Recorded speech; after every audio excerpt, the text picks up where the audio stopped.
मैं 2-3 मिनट की करूंगी। हिंदी की कक्षा में आप सभी का स्वागत है। तो आज हम जो पाठ पढ़ेंगे वो है व्याकरण विषय का पाठ है वाच्य। जो विषय है हमारा वाच्य। वाच्य जो है वो क्रिया से संबंधित है। क्रिया जो आप कक्षा छठी, पांचवी, सातवीं आपने सब पढ़ा है। क्रिया वर्ब को कहते हैं। 2 प्रकार की होती है, अकर्मक और सकर्मक। जहाँ क्रिया का फल कर्ता पर पड़े वो अकर्मक क्रिया, जहाँ क्रिया का फल कर्म पर पड़े वो सकर्मक क्रिया। कर्ता अर्थात सब्जेक्ट, कर्म अर्थात ऑब्जेक्ट, भाव अर्थात फीलिंग्स। तो ये इन चीज़ों को आप अपने दिमाग में रखिए, क्योंकि जब हम इनको, आपको मैंने जो बात बताई उसके साथ जब तुम इसको जोड़ोगे तो तुम्हें बात समझ में आएगी। वाच्य का अर्थ है बोलने का विषय। क्रिया के जिस रूप से ये ज्ञात हो कि उसके द्वारा किए गए विधान का विषय कर्ता है, कर्म है या भाव है, उसे वाच्य कहते हैं। मतलब जो क्रिया की गई उसका विधान करने वाला करता है, उसका असर कर्ता पर पड़ा है या कर्म पर या फिर भाव पर, उसे कहते हैं वाच्य। दूसरे शब्दों में क्रिया के जिस रूप से यह ज्ञात हो कि उसके प्रयोग, क्रिया के जिस रूप पर, इस बात पर बल देखिएगा, क्रिया के जिस रूप से यह ज्ञात हो कि उसके प्रयोग का आधार कर्ता, कर्म या भाव है, उसे वाच्य कहते हैं। वाच्य के भेद, हिंदी में वाच्य 3 भेद माने जाते हैं वाच्य के। कर्तृवाच्य, कर्मवाच्य, भाववाच्य। कर्तृवाच्य मतलब कौन सा, क्रिया का मुख्य संबंध कर्ता के साथ, जिसमें मुख्य कर्ता होता है। कर्मवाच्य क्रिया का मुख्य संबंध कर्म के साथ, और भाववाच्य में क्रिया का मुख्य संबंध भाव के साथ। अर्थात क्रिया खुद ही मुख्य हो जाए, जहां क्रिया खुद ही क्या हो जाए, भाव बन जाए, उसको भाववाच्य कहते हैं। तो आज जो हम पढ़ाएंगे आपको, वो पढ़ाएंगे आज सिर्फ कर्तृवाच्य, क्योंकि पहले दिन हम कर्तृवाच्य, फिर कर्मवाच्य, फिर भाववाच्य। तो आइए अब हम पहला भेद कर्तृवाच्य को समझते हैं। कर्तृवाच्य मतलब कर्ता, जहां मुख्य कर्ता हो। जिस वाक्य में कर्ता की प्रमुखता होती, अर्थात क्रिया के प्रयोग कर्ता के लिंग, वचन और कारक के अनुसार होता और इसका सीधा संबंध कर्ता से होता है, तब कर्तृवाच्य होता है। ये उदाहरण देखिए, उदाहरण से आपको बात ज्यादा स्पष्ट होगी। मोहन फल खाता है। अब मोहन इसमें कर्ता है, वो एक वचन और पुल्लिंग है, तो क्रिया भी क्या हो गई, एक वचन और पुल्लिंग। देखो मोहन क्या है, एक वचन पुल्लिंग, तो क्रिया भी हो गई एक वचन पुल्लिंग।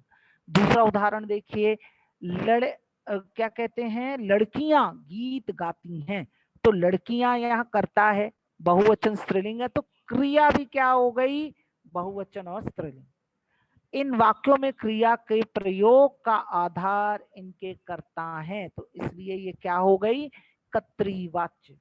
अब आ जाइए महत्वपूर्ण तथ्य जो आपको समझने हैं और जो आपको दिमाग में रखने हैं। कर्तृवाच्य के कुछ महत्वपूर्ण तथ्य। कर्तृवाच्य में दोनों प्रकार की क्रिया का प्रयोग होता है, बहुत इंपॉर्टेंट, दोनों प्रकार की क्रिया का प्रयोग। अकर्मक क्रिया का फल कर्ता पर पड़े, सकर्मक क्रिया का फल कर्म पर पड़े। बच्चा धीरे धीरे चलता है, अकर्मक। सूरज आम खा रहा है, सकर्मक। तोता आम खा रहा है, सकर्मक। शालिनी बुन रही है, अकर्मक। तो कर्तृवाच्य अकर्मक और सकर्मक दोनों तरह से होता है। देखो और भी तुमने पढ़ा होगा कि हमेशा जहां क्या का प्रश्न पूछने पर उत्तर मिले वो सकर्मक क्रिया होती है। तो जब हमने कहा सूरज आम खा रहा है, क्या खा रहा है, आम खा रहा है, तो मतलब ये कर्मवाच्य। आगे आ जाइए, कर्ता के अपनी सामर्थ्य या क्षमता दर्शाने के लिए सकारात्मक वाक्यों में क्रिया के साथ सक के विभिन्न रूपों का प्रयोग किया जाता है। जैसे मैं फ्रेंच पढ़ लिख सकता हूं, देखो सक का प्रयोग, सकता हूं। यह कलाकार फिल्मी गीतों के अलावा लोकगीत, सकारात्मक पॉजिटिव वाले सेंटेंस है। ऐसे सुंदर स्वेटर सुमन ही बुन सकती है, यही मजदूर इस भारी पत्थर को हटा सकता है। आगे देखिए, कर्तृवाच्य के कर्म वाक्यों को कर्मवाच्य और भाववाच्य में बदला जा सकता है। जो परिवर्तन जो आपके एग्जाम में आता है, पहला क्वेश्चन पूछा जाता है कि आपको वाक्य दे दिए गए और आपसे प्रश्न पूछा गया कि वाच्य बताइए, कर्तृवाच्य है या कर्मवाच्य या भाववाच्य।